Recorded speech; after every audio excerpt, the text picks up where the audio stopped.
If I can't be on the podcast, I won't rate the film. If you don't rate the film, you can't be on this episode, number 317 of the Retro Rewind podcast. Retro systems online. Reflux capacitor fluxing. Scanning movie space-time for Chariots of Fire, 1981. Rewinding in 3, 2, 1.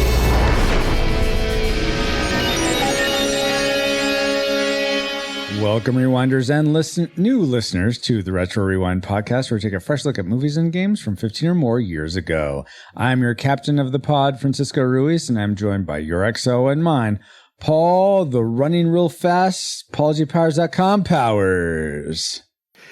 You came to hear a podcast today, to hear someone review a movie. It happens to be me. Okay, that's good. I'm glad you've put aside your rugby career to be on this podcast, Paul. Well, it was either that or China, so. Okay. Wow. Also for this discussion of the film Chariots of Fire, we welcome back aboard engineering officer of the pod, Ken Cummings. Hey, Ken. Hey, how you doing? Doing well. God made me an engineer, so when I engineer, I want to feel his pleasure. Okay, yeah. That checks out. I was debating doing some of that with that at the front end opening skit, but I appreciate you bringing in the movie that way. We also, I want to say, we're going to have another friend of the show, Sir Zeal, be a part of it, but he was not able to join, but we appreciate him nonetheless, and he's here with us in spirit. All right.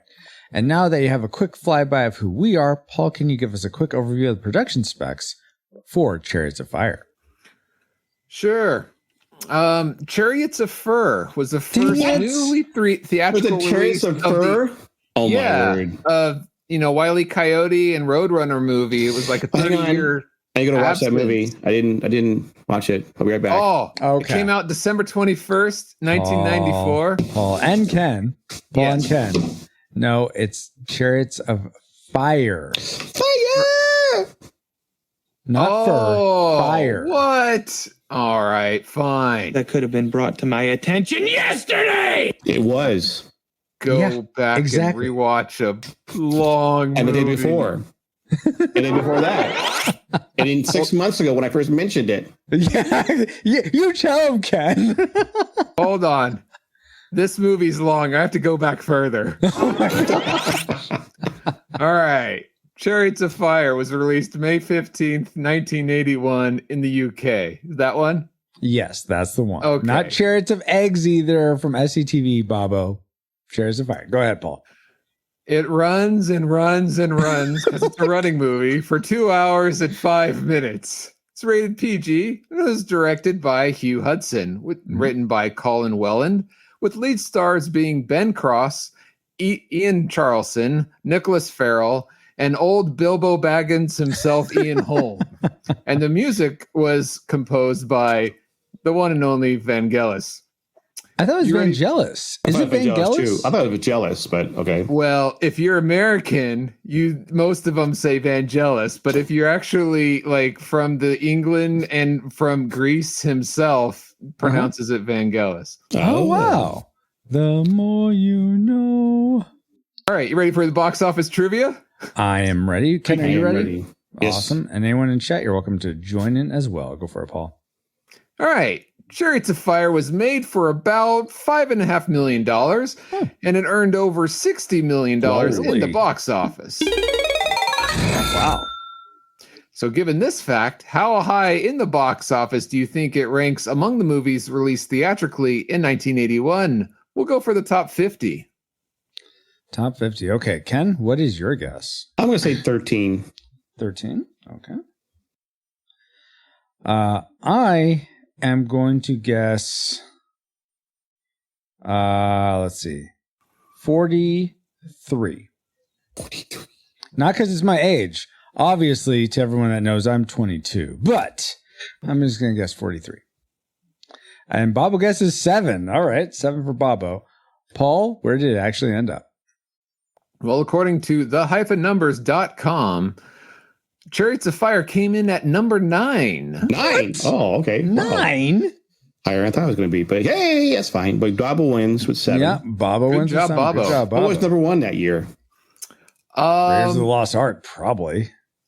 Raiders of the Lost Ark, indeed. Yep. So the Havenair.com numbers are for the year 81 Correct. and not for 82 when it came out in the States. It is according to the -numbers.com in 1981, it was number 9. I don't know how they do it. Okay. Yeah. It's who knows what voodoo they do so well. But it did come out in the States in 81. That's how it came out in IMDb. well, It says 82, but it wasn't like wide-ish release. Yeah. for it, you know what I mean? Okay, I see. Well, that's why IMDb told me 1982. I'm like, oh, 82. Okay. Yeah. Well, thank you for those factoids, Paul. And let's see if any of them factor into our memory mind meld or subsequent roundtable discussion, which we'll get into once Alice has located our target film. Alert. Target located. Spoilers incoming. Establishing analysis vector. This is a story of two men who run. Not to run, but to prove something to the world. They will sacrifice anything to achieve their goals, except their honor.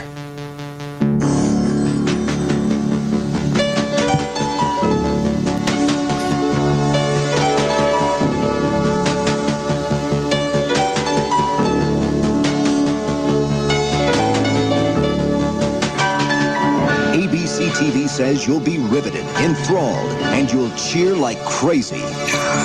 It's for everyone, says Newsweek. And the New York Daily News promises it will lift your spirits to a new high.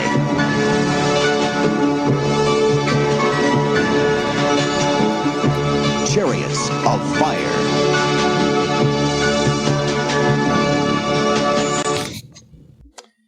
You hear that, everyone? Lift your spirits to a new high. But What did kind of our drug is- memories... Oh, it's an 80s movie. So, yeah, that makes sense. Our memories bring Rays to the forefront of our minds for Chariots of Fire. Let's find out in our memory and mind meld synopsis for this film. Yes, Van- Bobo. It is Alex from the Board Queen. Yes. Oh, Alice yes. Craig? I don't know who that is, but okay. Vampire Barnabas can run in water and in the sun, and ultimately the Vulcan wins the race. What? Yes. But did he really win when the best athlete did not even compete? Meanwhile, some English bloke prepares to run in the Olympics but refuses to run on the Sabbath because it's a day of rest. It's Sunday. It's God's day. 100 years ago, the question of secular versus faith intersecting is still alive today. Wow. Okay. So I hadn't seen this movie before, but based on those memories, I'd say they were clearly deceptive. There's no Vulcan in this race. Yes, he is. Ben Cross played Sarek in one of Star Trek movies. Doesn't Okay, matter. well, He who's played a Vulcan in Barnabas? this movie, tue. Well, okay. Well, no, he didn't, but No, a passionate one. So he played a Romulan in this one. Regardless, based on those memories, as clearly flawed as they were, what range did they lead you to predict for this film before you rewatched it? And when did you first see this film? And the range, of course, for those that may be new, are classic, nostalgic, or tragic. Ken, what was your prediction for Chariots of Fire? classic. Absolutely classic. 1981-82, I was finishing up high school. Graduated high school in May of 82, so I saw it probably local in the theater. I loved the music so much, I bought the album. Oh, wow. That's so awesome. Is that the album you have right behind you? Yes. Oh, there it is. Very nice. How about you, Paul?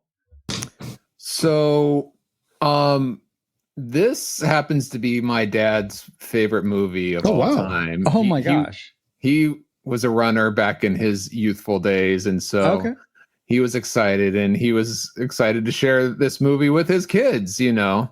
And I saw it a couple times as a kid, and it kept my attention more the older I got, but not very much. And I hadn't seen it since I was a kid. So it's been several decades since I've seen this. And much to the chagrin of my father, I remember it being slow and boring.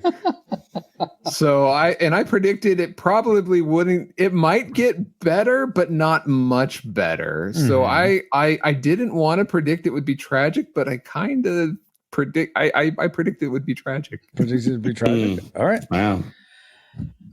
For me, the first time I saw this movie was so long ago, guys. I mean, I was born in A1. I didn't watch it in A1, but all of a week ago, I saw this movie for the first time. So it's been a while. A lot has happened in that week. No. A lot happens in a week, sure. Yeah, exactly. No, but I just saw this recently for the first time.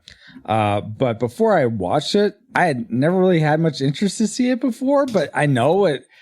I know now is an Oscar winner. At the time, I knew it was like an Oscar movie, whether it was nominated or not. I wasn't sure, but. And it's used in so many like ads, and the music's used, and this whole running paradigm is used so many referenced so many places. I'm like, okay, well, it has some cultural zeitgeist, so I predicted nostalgic. Okay, so those were our we're all over the board here. We are. So those were our predictions for Chariots of Fire. And we'll see if those predictions pan out in our final reign. But first, let's get into the things we liked most about this film. Alice? Best bits. Yes, our best bits section. And let's start with our guest, Ken, who actually, this is your supporter pick. Thank you so much for supporting the podcast. And you got to pick this movie. What's you like about it? I lived long enough to do the show. Yes. Okay. How long that joke has been years in the making. I know. Not years. It's been like 6 months. It's been at least a year, hasn't it? Yeah, but when we announced it last year. All right. Okay. Yeah. So, maybe a year then. So this has been a running joke. I asked Ken, maybe February or March in 2024. Hey, your patron pick is coming up. It's going to be. It was going to be January, but then we moved a little bit. So February 2025. So live long enough to then. And so now he's been giving me like, what if I die? You're fine. See, you're here now. No one's guaranteed tomorrow, but you made it. I made it. Congratulations. So there's a lot in this movie that I liked. Okay. So it's hard to pick out just the ones I liked the most, Okay. Yeah. But what got me, the one thing that I think is it's the standing on principle. Okay. Oh yeah. That Eric Fiddle did. Kids were standing on the principle. Well, yeah, yeah. Well, that's a bad one. He got kicked out of school that way, But are you sure he wasn't standing on Super Nintendo Chalmers?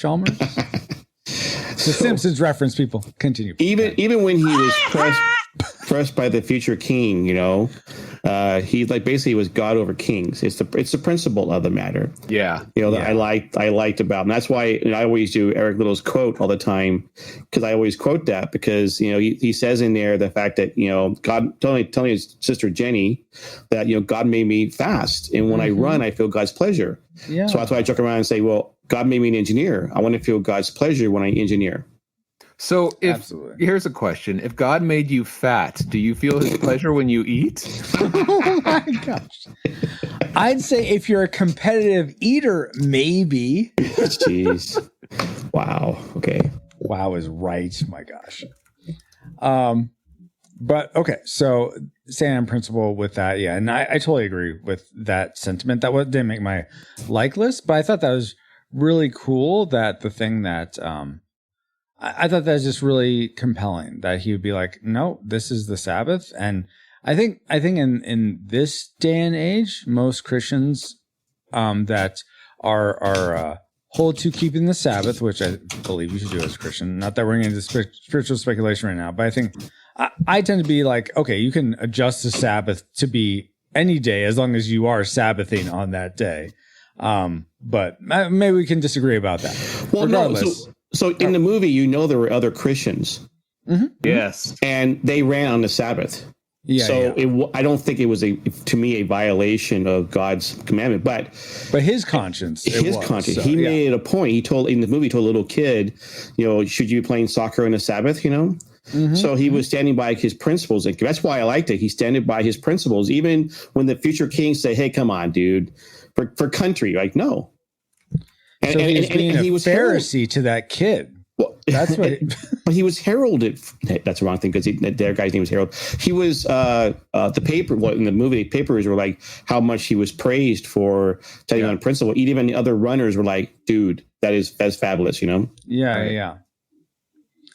Awesome. Yeah. So that just because we're talking about my favorite scene is when Eric Little is pulled into the committee room of the Olympic Committee, and you have the different people, saying, "Oh, you shouldn't race, or you should race," and he's like, "No, I shouldn't." Yeah, and I thought it was very well done and balanced on both sides of showing both, and the way they handled it and answered. I thought the whole scene was really well done. What, did that make your like list, Paul? Is that no? That's why I brought it up now. Okay, but yeah, what's something you liked?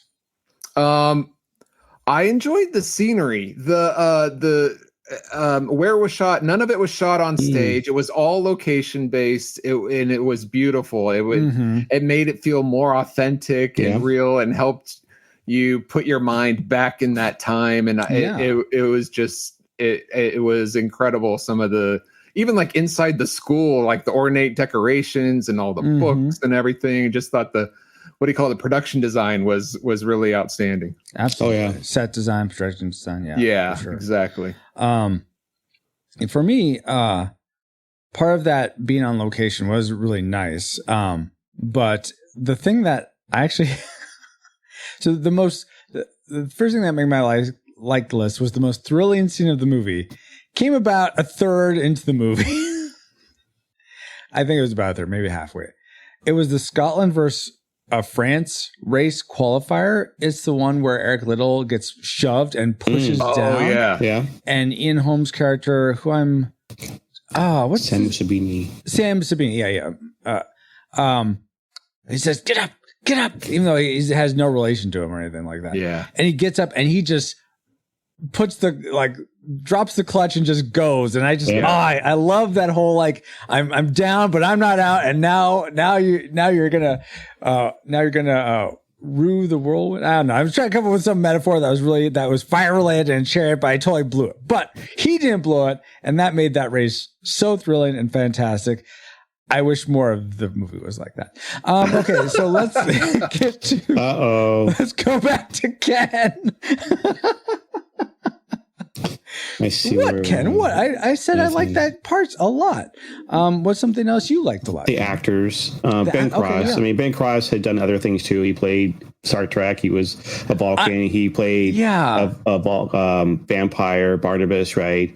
Good actor. So when was he a vampire? What movie was that? It was called Dark Shadows, I think. Oh, really? He was from the series? Okay, cool. I didn't know that.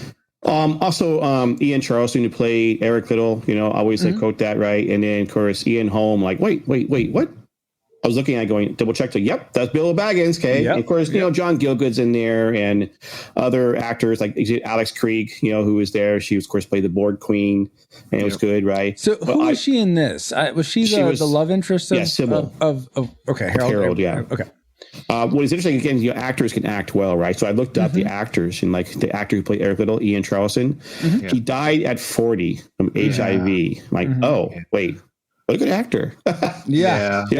So he was a theater actor before this, but and he was real credited as being a great actor. And I mean, he took what's that guy, Gandalf, the actor, Ian McKellen. McKellen, praised him as being a really good actor. So I was like. But the actors just did a great job. Like they did. Absolutely. And what was great about these were, for most of the actors, not all of them like Ian Holmes, but like the two main runners. Sorry, they weren't runners. They were actors, but they did such a good job at training that it made you feel like they were. Yeah. But also they were fresh faces. They didn't bring baggage of like, here's a Vulcan or a vampire running, to the audience back then. So of course. I like to see good acting by new actors. Yeah, Yeah, I agree. absolutely. Yeah, it did throw me for a bit though, because the Ben Cross, I kept being like, I know this guy. Who is this? And then finally dawned on me, oh yeah, he's Sarek, Spock's dad. But I was like, oh wow, cool. He didn't just play that character.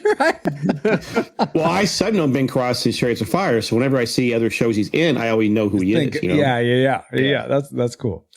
Okay, so I think that was. Wait, was that yours, Paul? That was my second. Yeah, one, that's what I thought. Yeah, the actors. Paul, was there an actor in particular that stood out to you as one of your likes, or was there something else you really enjoyed? No, I thought all the actors did a good job. No one stood out more than any other in my head, particularly. But I will say, this on my second like.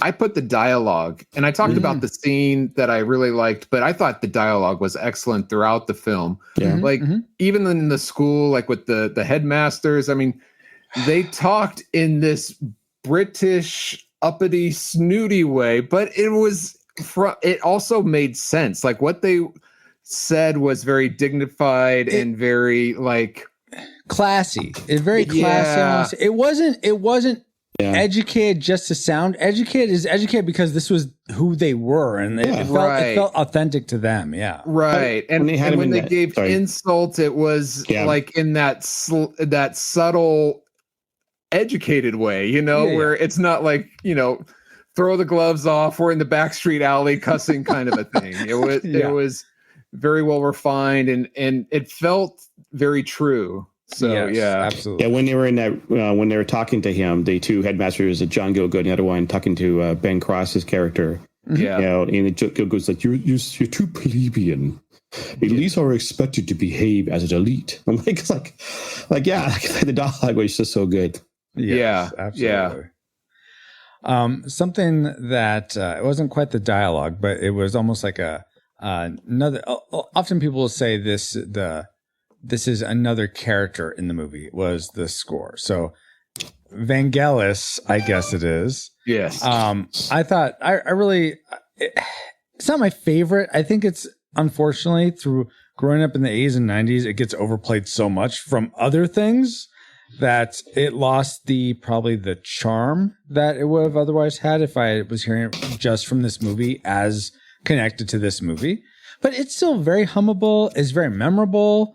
So I gotta give my hats off to it. I'm still humming it to myself. Dun, dun, dun, dun, dun, dun. So I gotta say that's something I certainly liked. It definitely can get overplayed. Yeah.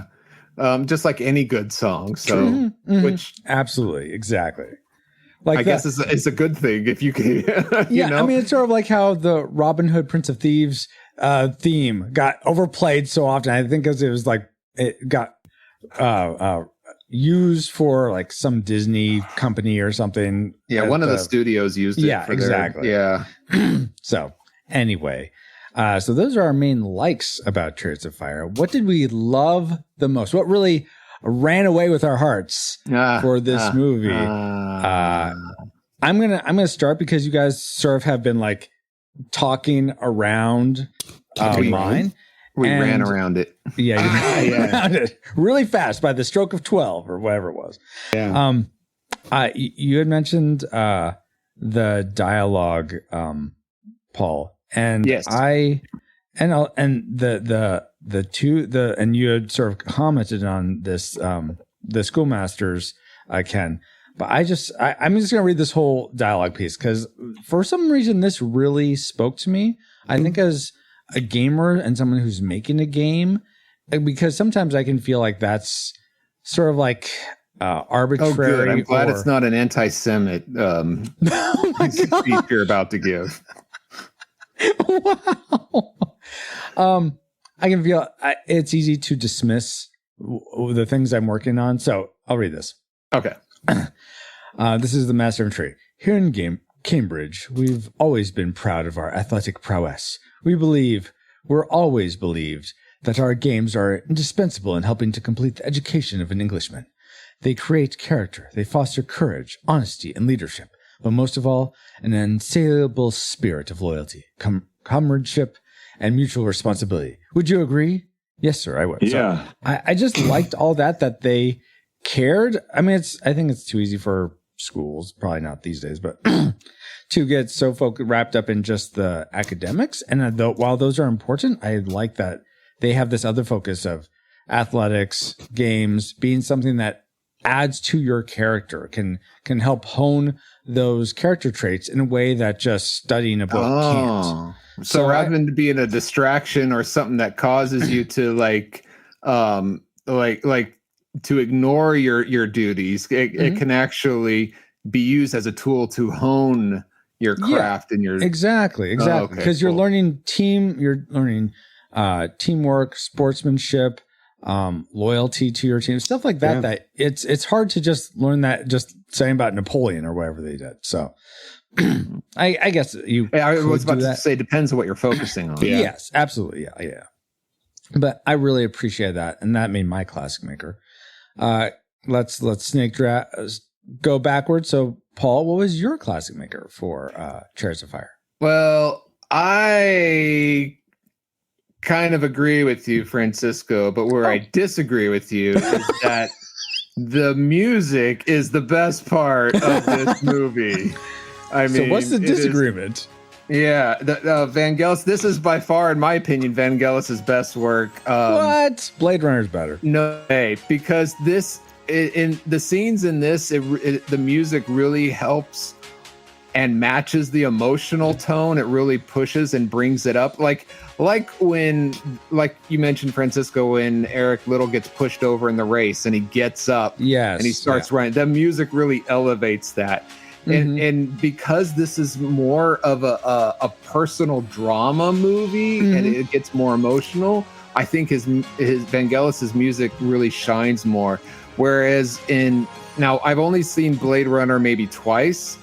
I'm not humming the song. It's not that you're right. I'm not coming off that well, and I don't remember it being as emotional, or at least connecting emotional for me.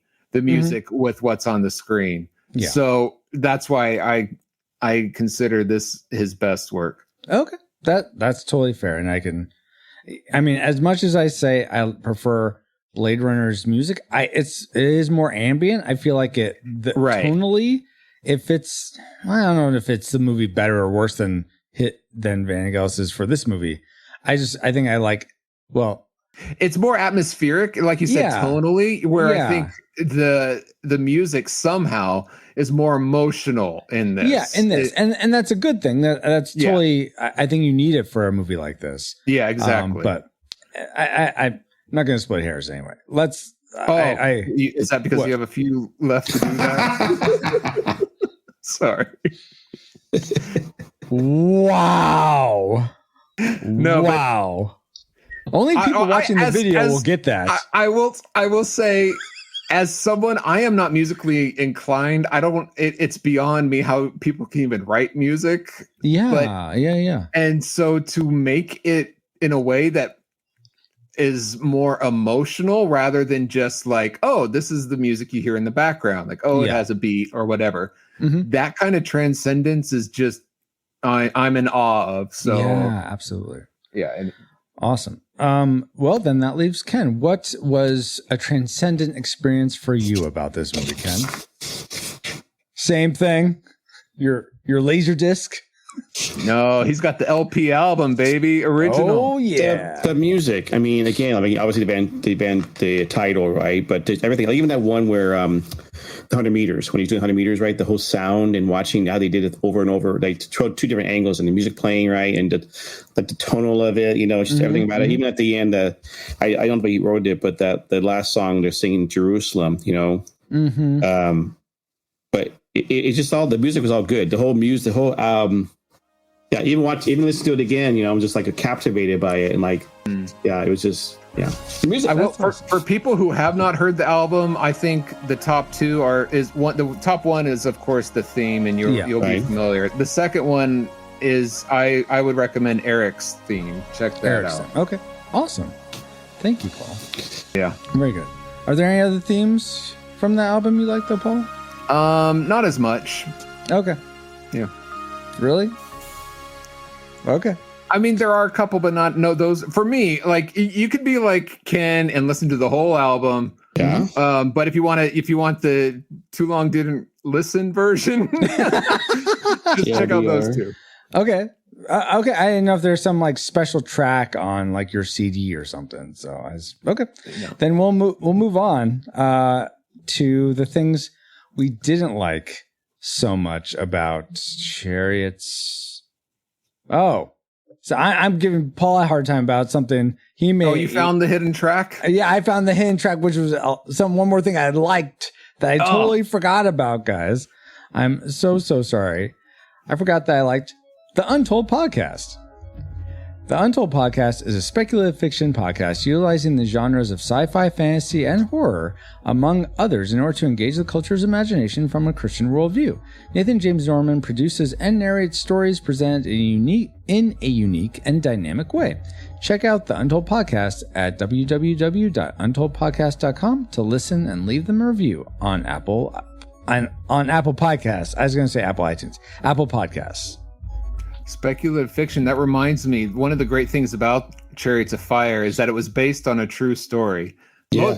I mean, some of it was fiction. Like Jenny was not that age. She was like a little kid still in, overseas. Oh, wow. Really? Oh, okay. Yeah. Sister was not that age. And that wasn't, there were some things that were missed from the movie, but yeah. Mm-hmm, sure. Mm-hmm. But you going back, you said the Untold podcast? Yes. Yeah, what does that have to do with Chariots of Fire? Well, I mean, this story was untold until people saw it on screen. So that's how it was connected. In fact, it as they were collecting all this data and they finally made the movie, after they made the movie, they went and showed the widow, the wife of the real Eric Liddell, and asked her, what did you think? Mm-hmm. And she said, oh, it's all great, except the way he runs in your movie, he has like his arms flailing. Mm-hmm. He said, but when he ran, he was like perfectly poised. He ran like a god. Mm-hmm. And they said the makers were actually, the way he ran is the one thing they knew they got right because they had video footage of it.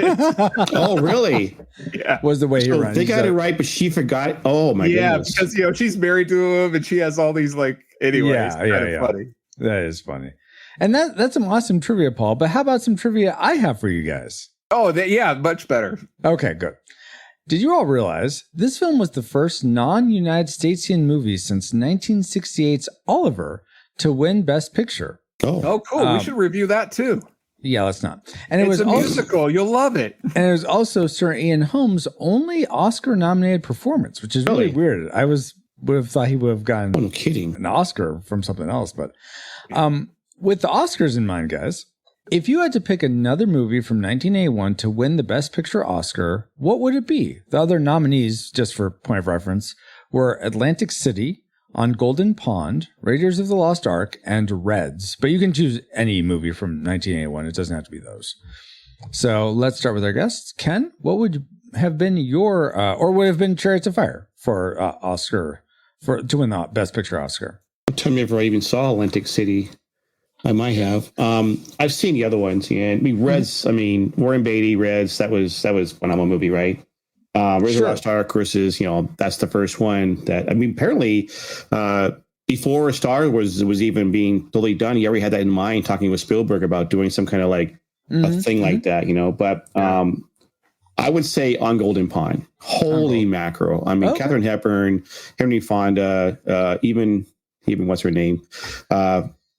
I love what's her name? Jane Fonda. Oh, sure. What a phenomenal movie! It was touching and beautiful, and I loved watching that movie. It was just great. Oh, cool! And it had a good sound. It had a good sound too, right? I would say On Golden Pond. Okay, awesome. Bobo says History of the World Part 1. Okay, yes, really? That was 1980. That was 1981. Good job, have 15. 10 commandments, Yeah. I have yet to see that, but that's one of those notebooks I want to see. How about the Piss Boy? What? Oh my goodness. How about you, Paul? Well, also 1981 is the Great Muppet Caper. So I mean, Miss Piggy finally needs to get her award, you know? So, Really? but honestly, the Raiders of the Lost Ark, I would have voted that. It's such a great movie. It still holds up today. It's taught in movie making classes, whether you're directing or even script writing. It is such a great movie and solid. So yeah. Superman 2 came out that year also. Yeah. Arthur, Stripes, Cannonball Run, For Your Eyes Only, The Fourth Season. That was a good movie. That good music too, you know. You know what? Clash of the Titans. Oh my word. What a year. Okay. Well, awesome. Apparently, What about you, Francisco? I'm right there with you, Paul. Raiders of the Lost Ark. Muppets?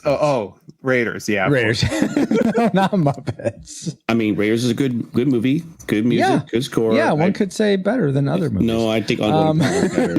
Yeah. I've never seen On Golden Pond or Reds or Atlantic City. So what the heck, man? You call yourself cultured? Maybe not. No, I've never called myself cultured. Never mind. You're not part of the culture box media, are you? Never mind.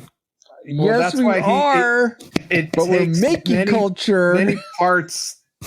He's bringing some parts, and others are bringing other parts of the culture to create that culture box. Exactly. Well, Dust Beat's really good too, Bobo. That was a good movie. I've seen about half, maybe 2/3 of Das Boot. Snorefest. Okay. Yeah, let's move on. It's no Hunt for Red October. It's no Hunt for October. It's no Crimson Tide. It wasn't meant to be like Hunt for maybe October, it should have been. Maybe it should have been made to me like those. Anyway, you know what? Was that some great trivia, Paul? Maybe. You know what? That's been some really fun trivia. Great trivia. And now that we've all had some trivial fun, let's find out what memories you, the rad rewinders, had about Chariots of Fire. Kevin Joshua Burnham says it's fantastic. All caps. All caps. Fantastic. Yes. Smart man. Jeremy Shields says I watched it once, enjoyed it. Okay. Who Will Save Generation X podcast says a handsome, well-acted, frequently charming film that would not be out of place on Masterpiece Theater, aka slow and boring. What? You know, it's true. Wardell White says the Vangelis theme for the movie. That's what he remembers. And David Bobo Bobke says that theme, that theme dough. Hashtag fat beat. Oh my gosh. What you wish you could run away from in regards to this film, in regards to this movie? That's a great question, Bobo. And you know what? That brings us right into our dislike section for Chariots of Fire. Alice, fire that up. Worst woes. Worst hits. Our worst woes. This is not going to become another Salvo Authority. Worst Salvo Authority. Use your Salvo Authority and give us the top 3 things you disliked about this film. Exactly. Starting with number 3, counting down. Yes. Go for it, Paul, since you're right there. All right. I'll start. I'm not going to like this. This movie's called Chariots of Fire. There's no chariots. They're not on fire. 1 star. You do understand, analogy and there was no they're running as fast. It's like chariots, and they're running so fast they're like on fire, dude. They're like chariots of fire. So I wasn't even expecting that. Apparently, this is some of the trivia I read. Maybe you guys are aware of this, but the writer for this was going to name the movie Runners. That's all he could come up with. But then he heard, I forget if it was he heard like a passage from scripture. I think it was like Isaiah or something. And maybe it was at church or on the radio or whatever, but someone said Chariots of Fire, and he like stood up and told his wife, I have a child. That's it. So yeah, it's 2 Kings 2:11. Oh, Kings. Okay. And thank you. Talking about Elijah. Okay. Ascended into heaven on the Chariots of Fire, and Elisha witnessed it. Yeah. Well, if your worst thing is the title of the movie, Is that is that actually? I thought you were kidding, Paul. No, I am kidding. You're right. Okay. Never mind. My first dislike, and this is hard for me to understand, especially as a viewer who doesn't really know Olympics, but knows a little bit, probably enough to get himself into trouble, but that really causes even more confusion. So what I don't like about the movie is that it doesn't explain, okay?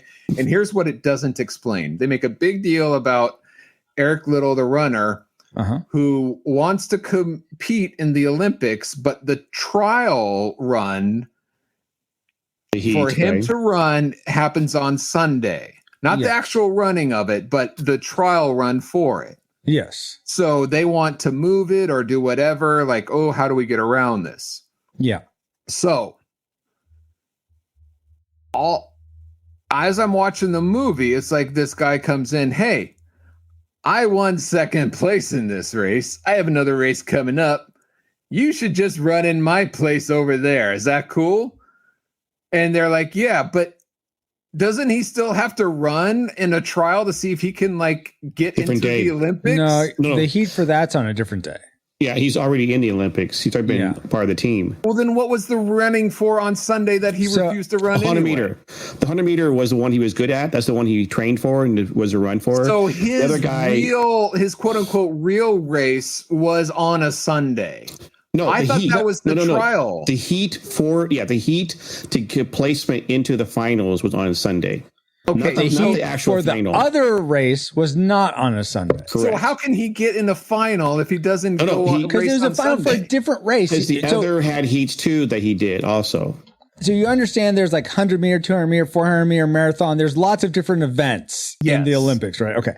So his event that he trained for, the trial run was on a Sunday. Oh, you're the other guy, the event he trained for, the trial run was not a Sunday. I don't think they specified. Right. Oh, so, they had different trial runs on different days for different events. Yes. That's why on the boat. That wasn't made clear. I thought you were going to go for the fact that the guy on the boat said, "I'm going to talk to the French. They owe us something, okay? And we're going to move that. We're going to move the heat off to a Sunday." The next thing you know, they're like, "We're not going to change it because we don't want to give in to the French, right? Like, so you got to move around. Like, what the." I wish they explained that better. That's that's where you're heading toward. But okay. Yeah. In fact, the movie when they premiered it they premiered it in England, but when they had the Cannes French premiere in Cannes, they hated the film because they were called like frogs. These dirty frogs, and they like all these things. It wasn't until after the Academy Award winning that actually France actually gave it a good chance. It actually caught on there. Okay. But anyway, they didn't explain, like, here's the big thrust of the film. Like, so if he can't run here, how is it that he can run here? He's doing like a switch batter, like in baseball kind of thing. Like, you can do that. Like, it didn't make it clear to me. Like, okay. Because you thought all the trials were like on the same day. So it's like, this is not helping at all. Okay. Right. And that's fair. Right. Well, they didn't. Yeah. I'm coming in with these presuppositions or whatever. The word is. No, I get that. Yeah. I don't know. All right. That's fair. So I found it confusing. Yeah. Ken, was there something you found confusing that made your dislike list, or was there something else? So my classic maker is the music. Yeah. One of the songs, which one it is, just didn't hold up. Oh, okay. I hope it's not Eric's theme. No, I don't know. I made a big deal about that one. Somewhere, I remember writing down on my notes, like, some of the songs just don't hold up. It's like, no, they don't. It's kind of weird. Yeah. I love the music and it's like the really fantastic soundtrack and all, but some like just like, wait, I didn't. Yeah. That's all. Where did this come from? Yeah. So one of my dislikes ran last minute on a Friday. Oh, I gotta go home. Yeah. Something happens. Yeah. Okay. That's fair. So some of the music didn't quite land. All right. So there's an overall, speaking of music, there's an overall theme There is. All my dislikes. Uh-oh. So I'm going to start from the beginning, and it's going to build up. Okay? All right. All right. So I don't remember his name. Disobedient children. Disobedient students? Sorry, go ahead. No, it's not disobedience. Okay. Okay, I don't remember the guy's name. He's, but, okay, the movie starts with this guy narrating. Yeah.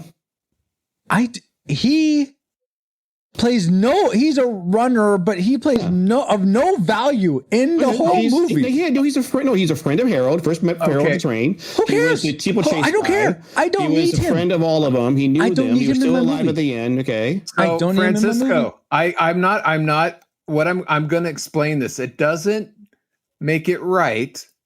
Okay, but I was listening to the commentary, and what this person is an actual historical person. Yeah, he's one of the lords or something, I think. Yeah, right.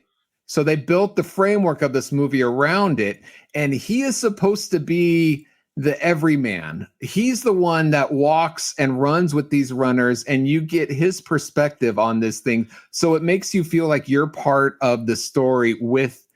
He's like our inside. He didn't win. Yeah, I get, and they made him lose on purpose. Well, because it actually happened in real life, but also so that most of us relate as the losers. Like we try and we fail, but here are people we can also root for, that we can strive to be like. Remember when they got home to England and they were all cheering and everyone peering on people's arms?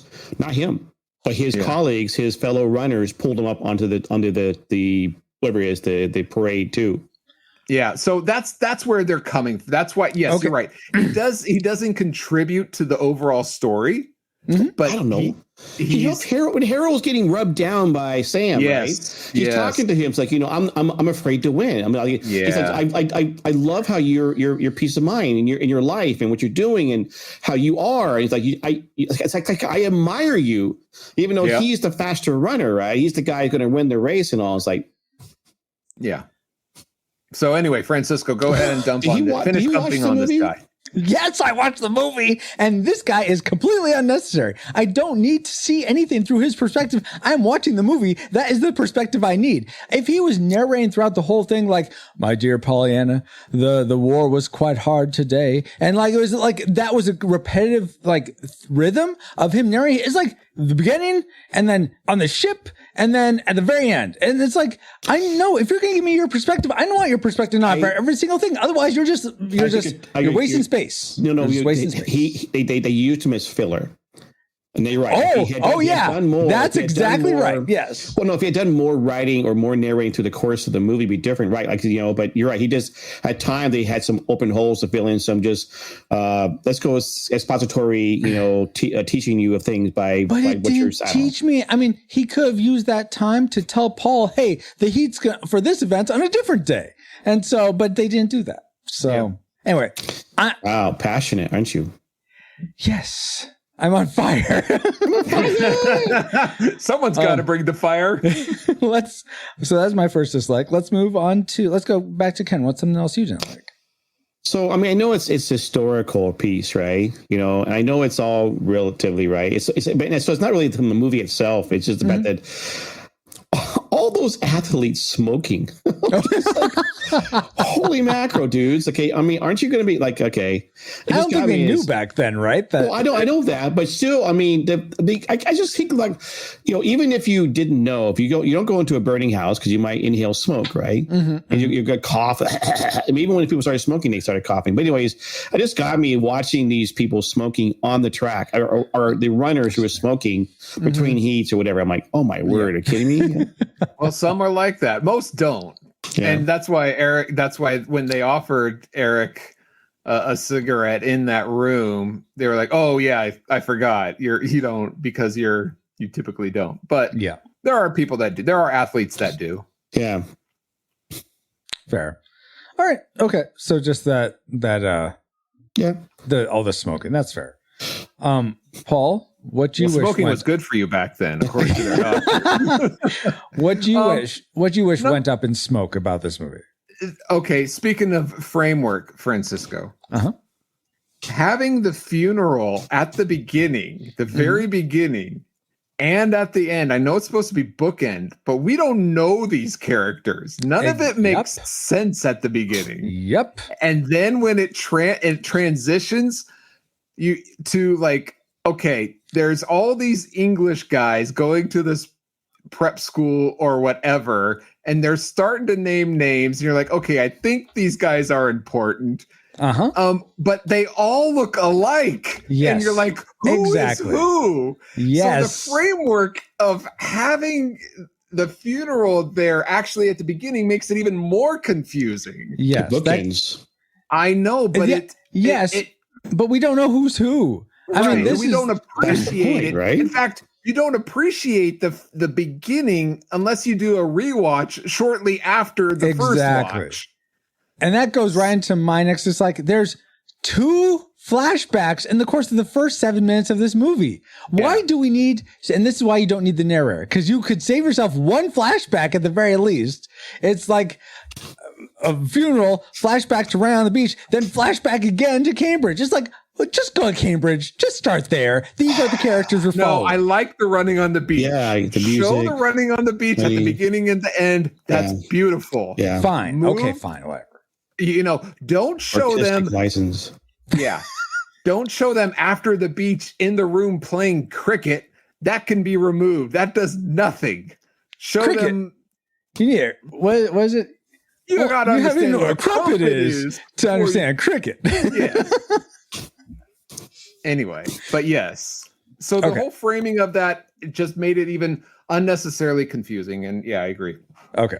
So yeah, and I just went into my next dislike. So that just leaves our tragic makers, the things that really burned us from the inside with all the firing fire chariots. The chariots inside me. It's on fire. Let's start with Ken. I'm very curious because this is it sounds like a very favorite movie of yours. What did you really dislike about it though, vehemently? Well, I mean, the Harold Abrams is a Jew. Yeah. He's Jewish. And the funeral / memorial was held in an Anglican church. Yes. He actually converted to Christianity later in his life. I read that he did not. That was a false. Oh, that's a false thing? Yep. Oh, IMDb. He did not. He did not become a Catholic. He, but I was like, get me. Like I had to go back to the beginning again just to double check again because I was like, okay, what? Anyway, this Anglican church. Yeah, wait, this is Harold Abrams. Funeral memorial, right? Now I read somewhere else like because he was a journalist. Apparently, you do memorials in Anglican churches for journalists. Okay, but that's where I wish they had explained it. Yeah. Why was Harold Abraham, who was a Jew, even though they didn't say he converted, he didn't marry Sybil. Sybil was not a Jew, right? But why is it that he's being listening in an Anglican church? That was like wait, what? What? That is really weird. I love the singing. Yeah. I love the music. I love the whole thing. In fact, why even do the funeral? Well, it was just bookend. It was, like I said, it was his. At the very end, you see the 2 guys walking out. I said, "Well, he did it." Yeah, like, but okay. We know he did it. Well, they could have had this guy went on to this and did this as they're running along the beach. He had a very storied life. He had a really good. He did everything he needed to do in his life. And I love the fact that when you panning across the whole that last scene, you see all these people we don't know. No, that's fine. All these old people, and only 2 of them, of course, are made up to look older, and you can kind of tell they look a little bit out of the place. Okay, yeah, because they're a little older, But it got me about that, and it wasn't my tragic, but what also I didn't like was the fact that I felt the Olympic ceremony thing was too long. And that I guess it was into mine. Okay, I guess with the show things and the participants, right? But like, why are we doing this? It's like I just felt like why. So, anyways, so Ken, you're running up. Paul's holding ready to receive the baton. You give it to him. Paul, take it away. Tragic maker is slow and boring. Oh my gosh, no, it wasn't. It was good. Listen, Okay, look, I understand the director, this was his first feature film. Granted, he'd been making commercials and documentaries for decades. Oh, okay. No, I didn't know that. This is the first time, and he said he went out to make a 2-hour. He had to fill up his biggest hurdle. He said for him mentally was turning a commercial into a 2-hour slot. I said, well, that's your problem. This could have been an 1.5-hour slot. Yep. Because, like you said, the Olympic ceremonies, we didn't need to see the training of the US athletes. Like, why are we watching this? We don't care about these people. Right. You could have got rid of the whole. keep the funeral in there, fine. I actually think it makes it a little messed up a little. I think it would have worked better without it. But there is so much in there you can truncate. You don't need to show drunken Bilbo with this quote unquote son after winning the medal. You know, it's nice, sure, but you don't need it. I don't think it helps. I thought it helped. I thought it was showing them those. Yeah, never mind. Yeah, but that's what I'm saying. There are scenes that, okay, you can even show that, but you can trim off a lot of scenes, and there's a lot of scenes. So you do know that, of course, back in '81, this was a truer statement. Okay, now today you probably can't say this, right? It's an Academy Award-winning movie. Oh, yeah. You know what should have won?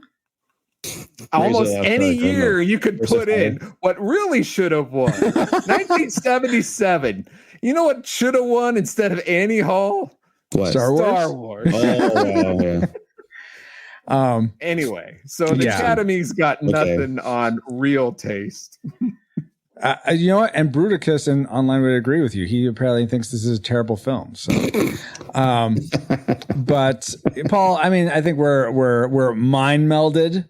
We're like Sarek and Spock here because I mean that's pretty much. I mean, I finessed it a little bit, but that's pretty much my tragic maker as well. It's just like there's so much filler. I mean, you even use that word, Ken. In this film, you do not need. Yep. And I think what irks me the most is because there's so much in this film that I enjoy. I like a lot of the heart and the messaging of it, but they it's need like a fan edit of it. Yeah, it's like there's too much fat on the heart or something. They need to clear these arteries and be lean like these runners. They're smoking too much. They can't go as fast. And I guess I'm more of a I don't know. Maybe my film taste is more rock and roll. I don't know, but it was just too masterpiece theater is not for you. No, it's not that it was too long. It's just that there was so much in there that didn't need to be there. Right. That it added nothing to telling me the story. That's what I'm trying to say. So more Bilbo Baggins and less filler. I mean, come on. Ian Holmes did a great job as Sam. No. What I mean is like, no, you're right. Ian Holmes did a fantastic job. Yeah. But what I mean is like Ian Holmes in the Lord of the Rings, a 3-hour extended movie is great. It's not the length. It's what's actually in it. Exactly. Yeah, exactly. I think you're missing it. I think you're missing the whole. So I wrote down some notes. Eric is running to glorify God. Yeah, which is great. And that he can't be judged by his background, and ended up inspiring others by not yielding to king and country to race on the Sabbath. A winner by godly definitions. Okay, Harold running to win to prove to others that he can't be judged by his background, and finding the win wasn't as sweet as expected. A winner by man's definitions. Yeah. These are great things to see in my movie. There's too much other stuff going on that I don't need to see in this movie. I did see that in this movie. That's why it's so good. That's why it's an Academy Award winning picture. Yeah, and you can see those things in other movies that don't fill with things that aren't needed. Again, fan edit. Both sides win. Who was seeking a tragic maker for this movie is tragic in itself. Well, all right, Tapperman. All right. Well, now that we've entered all our trajectories into the firing computer, Alice, do you have a firing solution for us? Firing solution complete. Rating salvo armed and ready to fire on your mark. All right. Do we rate Chariots of Fire a classic? We'd recommend anyone go see this, whether or not you've seen it before. A nostalgic, if you remember seeing it and as a kid, young adult, whatever, and you have fond memories of it, watch it again. You'll have those same good feelings from this movie. But if you've never seen it before, just pass this one by. Or do we rate it a tragic? It's not worth anyone's time today. If you've never seen it before, keep it that way. And if you have seen it before, don't sully any good memories you have of it with a rewatch. So we'll begin with our guest. You want us to cover this movie, Ken, and you had predicted classic. Did it actually end up classic for you as a final rating? Yes, even more so after watching it again. Oh, Okay, wow, it's a okay. classic. Now I'm starting to regret bringing this to just cultured people as yourselves. Think that maybe I get a fair hearing about this, but now I'm starting to wonder that maybe this is not going to end up. The fact that you said you were tragic. I was classic. You were also, you guys were nostalgic and tragic, and I'm like, Yes. oh my gosh, I'm already out of the gate, screwed by this. Ken, this is a lesson not to cast your pearl before swine. Yes, exactly. Yeah, true. Oink oink. Uncultured swines that we Yes, are. Exactly. This is the Retro Rewind podcast, not Masterpiece Theater podcast. But you're not part of the cultured media, culture box media. No, okay. we're part of the uncultured box too. Yeah. All right. So wait. So classic, right? Ken, that's what I heard in my Yes, classic. Okay, classic. Even more Okay. so at the end, All right.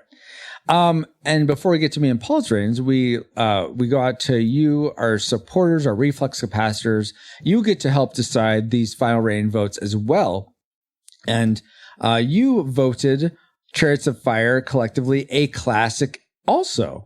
So that's 2 classics so far. Wow. So see, you're in the lead. You're out there in the lead, but let's see if me and Paul can catch up to you here, Ken. Maybe we can tie it, Francisco. Okay, Paul, what was, you had predicted tragic. Yes. Where did this, your dad's favorite movie, end up for you? I would recommend this movie, honestly, to anyone except okay, your Francisco kids. Ruiz. Except your kids. Except kids who don't understand the subtleties of the anti-Semite stuff and the contrast, or why it's funny when they find out that Harold accidentally ordered pork. Yeah. There's a lot of subtleties in here that you just will not get. Like how Eric was able to compete and win a gold when he didn't, make the race. There's a lot of things. So, but since most kids don't listen to our podcast, I would say I recommend it to anybody because there's a lot of good value. So I rate this a classic as well. What? Oh my gosh. Okay. There's a lot of good, as much grief as we've given it. There's some great stuff in here. You just like pushed me to the side. Now I gotta get up, dust myself off, and run and beat you guys. Dun, dun, dun, dun, dun, dun. Put your head back, and that's where the thrusters Francisco will get his rating in as the captain. Okay, no. So, I will say that I think this movie, like for the reasons I was saying before, I had predicted nostalgic, and nostalgic, I would keep it. It's something that if you'd seen it before, I could totally see why this would still appeal to you. This would still this would have lots of good feels for you. There's really good messaging about just holding to your principles, reasons to race and to try to overcome obstacles. So there's a lot of good in this film, but yeah, it's not worth seeing if you've never seen it before, in my opinion, just because it is so long. There's so many other Olympic I'm sorry, movies you could watch. This movie is not worth seeing if you've never seen it before. Yes, is that what you just said? Okay, yes, I'm just making sure I heard right. Yeah. If you've seen it before, watch it again. You won't be wasting your time. If you've never seen it, don't just go watch another Olympic movie. Go watch Cool Runnings. No, what the? I like The Cutting Edge is good. I've never seen Miracle, but I hear that's good. Maybe watch Mighty Ducks. There's lots of sports movies that you could watch instead of this. Mighty Ducks is a good movie, but no. I'm sorry. Whenever I get frustrated, I gotta clean up a little bit, Like, oh my gosh, what the heck? Well, you're winning. What you got to complain about, Ken? I wanted unanimous, okay? Oh, all right. Well, fair, but that's not going to happen. According to the Retro Rewind podcast, though, we rate Chariots of Fire a disputed classic film. We'd recommend anyone go see this, whether or not you've seen it before. But now it's time to get back to our own time. Good old 20XX. 20XX? Calm sat on 9. Awaiting incoming transmissions. That's right, guys. Toe pick. I like what, who said it? Bobo, the Retro Rewind Swinecast. Yes.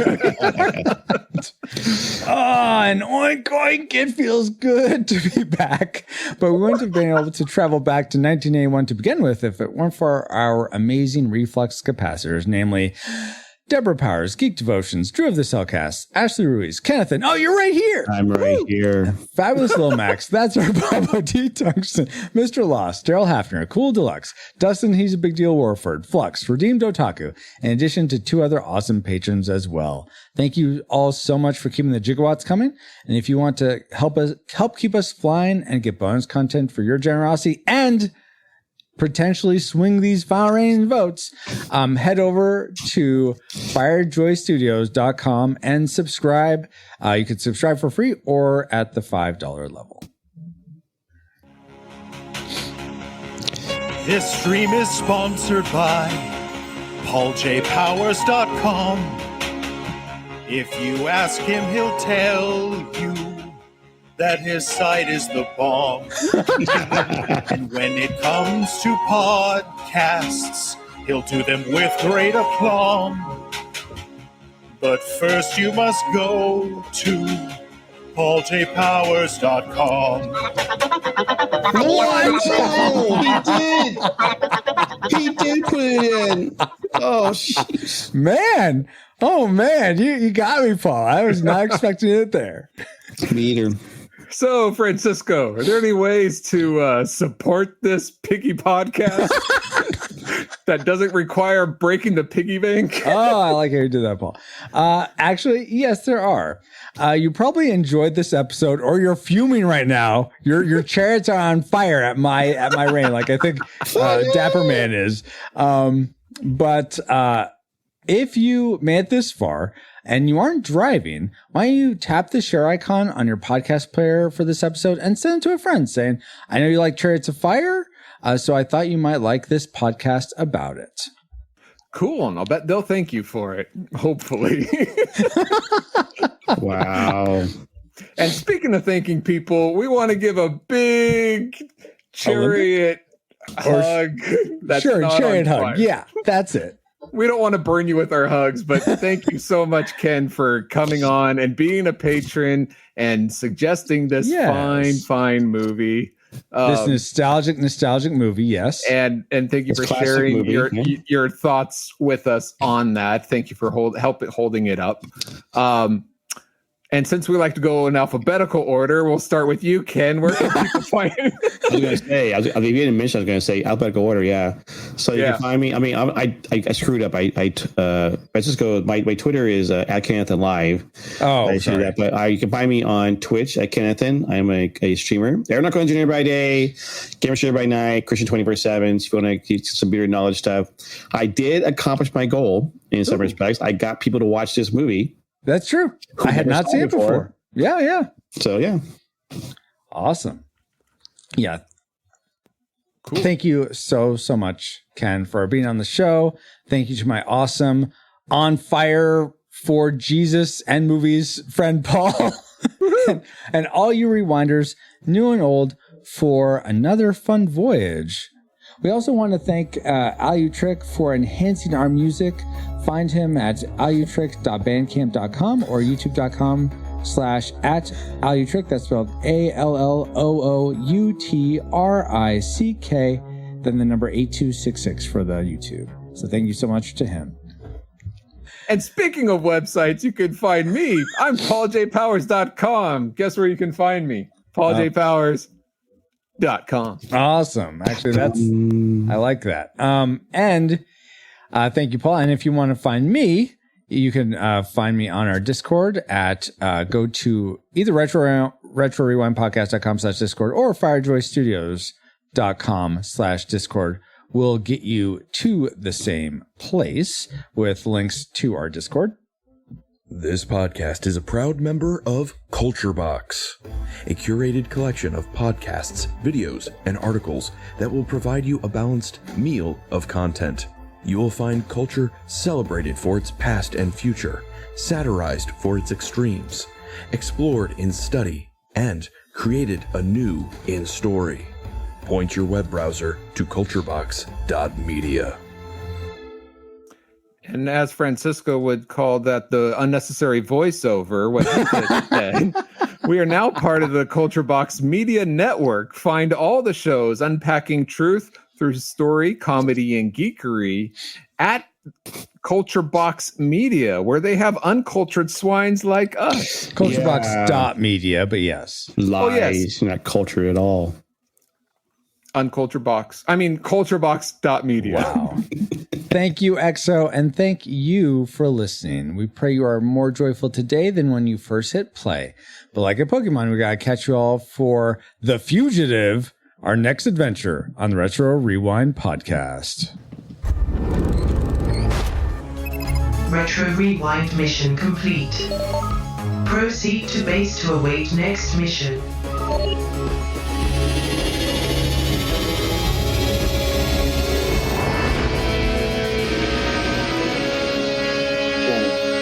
Jenny, you've got to understand. I believe that God made me for a purpose, for China, but He also made me fast. And when I run, I feel His pleasure. To give it up would be to hold Him in contempt. You were right. It's not just fun. To win is to honor Him. Indeed. Okay. Oink, oink.